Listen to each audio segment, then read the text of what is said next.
And now, a woman who's cared for her husband as he suffered from Alzheimer's for more than 20 years, Meryl.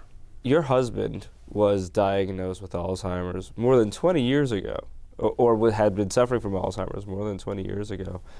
You made the decision that I'm not sure a lot of people would make, to take care of him yourself. Well, go back 20 years. And first of all, he was misdiagnosed for about 3 or 4 years. He was young, atypical. So they assumed that he had everything but Alzheimer's. You didn't mention that word. The stigma was so great. So they thought, my husband was chief of HEMONC at NIH. Here's a very smart man. He's young. He's physically fit. He's maintained his brain. The point is, it just doesn't matter. And back in those days, they thought it might be Lyme's disease, mad cow's disease, because he had been in London at a conference at a time when there was that infectious disease. So they did everything. And back in those days, you could only tell at autopsy whether or not someone had Alzheimer's. It's just the most popular form of dementia. You write about that there was a time when you were figuring out your financial plan and you said, well, the doctors have told me I only have to plan for 4 or 5 years, but it ended up being 20 years.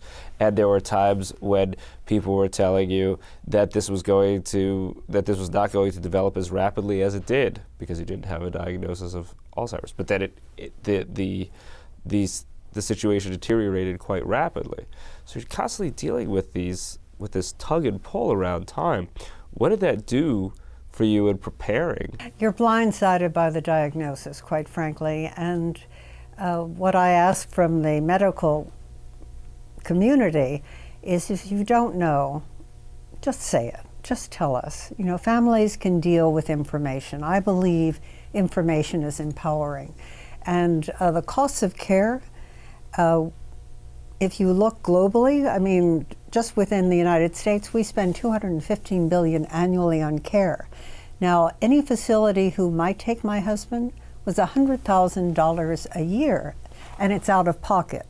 People assume that the government pays or Medicare pays. Medicaid will pick it up, but you have to be destitute for Medicaid. So most people are not falling in that range, but about 70% of families go bankrupt trying to take care of a loved one. At certain points, you were advised to actually divorce your husband at the same time as you wanted to care for him, because then he would have been financially destitute. You would have kind of kept all the assets. Mm-hmm. And other forms of advice that you found, I guess, morally repugnant or in some other way distasteful. I really did. It really troubled me. Elder care law really means shift your assets, protect them. Those were my options. Divorce my husband, but still take care of him. All right, that's that annoyed me. Bankrupt, you know, so he is eligible for Medicaid. Well, Medicaid was designed as a safety net for people who really needed it. And I said, that's outrageous. I refuse to do that. But what I didn't know is the disease would go on for so long.